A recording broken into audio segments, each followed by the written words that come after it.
Hello दोस्तों, आपका मेरे चैनल में स्वागत है। दोस्तों, आज के ब्लॉग में मैं आपको बताने वाली हूँ कि आज मैं लेकर आई थी, आज नहीं मतलब 1 महीने के अंदर मैं लेकर आई थी 5 नए पौधे। ठीक है, जिसकी अपडेट मैंने आपको नहीं दी थी, तो उसके लिए सॉरी। ठीक है, तो अब मैं आपको बताऊंगी कि 5 वो कौन से पौधे हैं जो मैं लेकर आई हूँ, और साथ में मैं आपको भी बताऊंगी कि आपको कौन सा पौधा लगाना चाहिए। ठीक है, तो ये देखिए, ये मेरी है तुलसी। देखिए कितनी अच्छी हो रही है, काफ़ी दूर तक हो रही है ना। देखिए कितनी फैली हुई है मेरी तुलसी। उसके बाद ये है पत्थर चटका पौधा। अब मुझे हमारे यहाँ तो इसे पत्थर चटका पौधा कहते हैं, बाकी आपके शहर में इसे क्या कहते हैं कमेंट में ज़रूर बताइएगा। तो पहले नंबर पे जो पौधा मैं लेकर आई हूँ वो है ईयर पोटैटो। ठीक है, जिसे हवाई कंद भी कहा जाता है। तो ये देखिए दोस्तों, ये किसी के घर से मैं लेकर आई थी। ठीक है, तो ये उनके घर पे भी शायद किसी मतलब उनका कोई मतलब रिश्तेदार बाहर रहता है, बाहर से उन्होंने मतलब ये बेल उनको भेजी थी, तो उन्होंने मुझे दी हुई। तो इसका नाम ईयर पोटैटो है, जिसको हिंदी में हवाई कंद भी कहते हैं और रतालू भी शायद कहते हैं। मतलब बहुत से नाम हैं इसके। आपके शहर में इसको क्या कहते हैं तो ज़रूर बताइएगा। ठीक है, और इसके बाद मैं आपको दिखाऊंगी ये नागबूटी। मतलब आपके शहर में इसको क्या कहते हैं कमेंट में ज़रूर बताइएगा, लेकिन यहाँ पे इसको नागबूटी कहते हैं। लोगों का मानना है कि अगर ये पौधा घर में होता है तो नाग नहीं आते हैं। ठीक है, किसी प्रकार का सांप नहीं आता। अब ये बात कितनी सच है कितनी झूठ है ये तो पता नहीं है, लेकिन ये मुझे देखने में बहुत अट्रैक्टिव लगा। और मतलब ये जिनके घर में लगा था उन्होंने बड़े प्यार से मुझे दिया, तो मैं इसे घर पर ले आई। तो इसको मैंने देखिए एक छोटी सी प्लास्टिक की बाल्टी में मैंने लगाया हुआ है, और अभी तो इसको लगाए हुए मुझे 3 से 4 दिन हुए हैं। अब ये ग्रो करेगा तो पता नहीं, लेकिन हाँ सूखा नहीं है अभी तक, तो शायद इसके ग्रो करने के चांसेस बहुत ज़्यादा हैं। तो ये है मेरा कटहल का छोटा सा पौधा। पिछले अभी 2-3 महीने पहले हमारे घर में सब्जी बनाने के लिए कटहल आया था, तो वो रखे रखे पक गया। सब्जी तो उसकी बनी नहीं, लेकिन रखे रखे पक गया। तो उसमें से एक सीड मैंने लगा दिया था, तो वो देखिए अभी उसकी ग्रोथ हो चुकी है, 3-4 पत्तियाँ आई हुई हैं। और ये है मेरा नीम।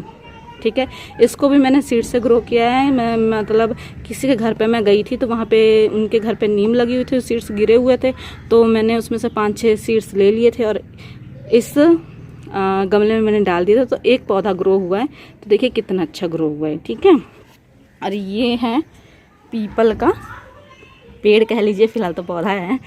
और ये दोस्तों मुझे कैसे मिला कि जैसे कि मैं घर पे आ रही थी, तो किसी ने मतलब अपने छत पर से इस पौधे को उखाड़ के बिल्कुल मेरे सामने फेंक दिया। और मेरा मतलब मन नहीं हुआ कि इसे छोड़ के आऊँ, तो उसको मैं घर पे लेकर आई। तो मैंने गमले में लगाया। बहुत लोग मुझे कह रहे थे कि पीपल का पेड़ घर पे नहीं लगाना चाहिए, पौधा नहीं लगाना चाहिए, तो पर इसको छोड़ने का मेरा मन नहीं हो रहा था। फिर मैंने नेट पे मारा सर, इसको ला के मैंने गमले में लगा दी। मैंने सोचा कि चलो जब ये मतलब थोड़ा सा ग्रो कर जाएगा तो कोई अच्छी सी जगह देखकर वहाँ पे इसको लगा दूंगी। फिर मैंने इसके बारे में नेट पे सर्च मारी, तो नेट पे पता चला कि पीपल का पौधा हम घर पे लगा सकते हैं, इसकी पूजा कर सकते हैं। ठीक है, लेकिन इसका ये भी है कि अगर हम इसको गमले में रखते हैं तो उसकी ज़्यादा ग्रोथ नहीं होती है। ठीक है, बहुत लोग कहते हैं ना कि बहुत बढ़ता है, बहुत, ऐसा कुछ नहीं है। जब हम इसे गमले में लगाएंगे तो ये पौधा मरता भी नहीं है और ज़्यादा बढ़ता भी नहीं है, ठीक रहता है, मतलब हेल्दी भी रहता है और गमले में ही रहता है। ठीक है, ज़्यादा इसकी ग्रोथ नहीं होती है और इसकी पूजा भी घर में कर सकते हैं। तो मेरे हिसाब से तो मेरे लिए तो बहुत अच्छा होगा। ठीक है, एक पौधा ये। अब सबसे जो 2 खास पौधे हैं जो मैं आपको दिखाने वाली हूँ, ये साथ में देखिए अरबी लगी हुई है।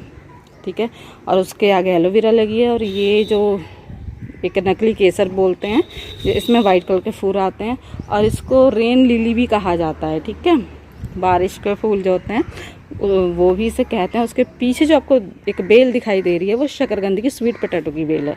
ठीक है, और ये साथ में ये जो पौधा है इसका नाम मुझे नहीं पता है, आपको पता है तो प्लीज़ कमेंट में ज़रूर बताइएगा। तो ये है मेरे लास्ट पौधे। ठीक है, ये जो पौधा है दोस्तों इसका नाम है लाल चंदन, और ये है वाइट चंदन। ठीक है, तो दोस्तों ये पौधे मुझे बहुत अच्छे लगे तो मैं इसे ले आई। प्लस गमले भी मैंने नए ही खरीदे। ठीक है, इन पौधों के लिए।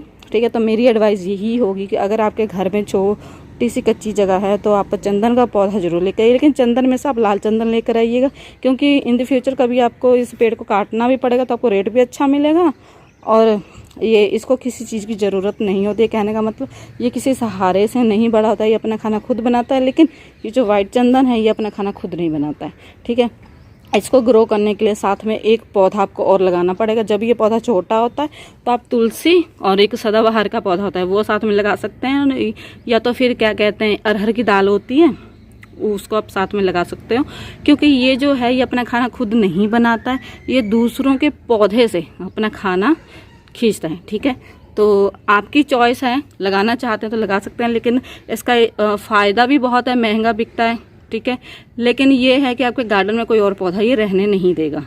मतलब जहाँ पर भी आप लगाओगे मिट्टी में तो आसपास जितने भी फल फ्रूट के पौधे होंगे ना उसकी एनर्जी ये खींच लेता है और पौधे को ख़त्म कर देता है। ठीक है, तो इसके साथ आपको जब ये थोड़ा बड़ा हो जाएगा तो आपको इसके साथ नीम का पेड़ लगाना पड़ेगा। ठीक है, या और भी कई पेड़ आते हैं बड़े वो आपको लगाना पड़ेगा। मतलब इसका बहुत ध्यान रखना, मतलब बहुत केयर करनी पड़ती है। और जो लाल चंदन है ये बाकी पौधों की तरह ही होता है, आप लगाओ उसे पानी खाद का मतलब ध्यान रखो, ये ग्रो कर जाता है, इसकी टेंशन नहीं है। लेकिन वाइट चंदन की देख रेख ज़्यादा करनी पड़ती। तो दोस्तों ये है मेरे पौधे 5 जो कि मैं लेकर आई थी।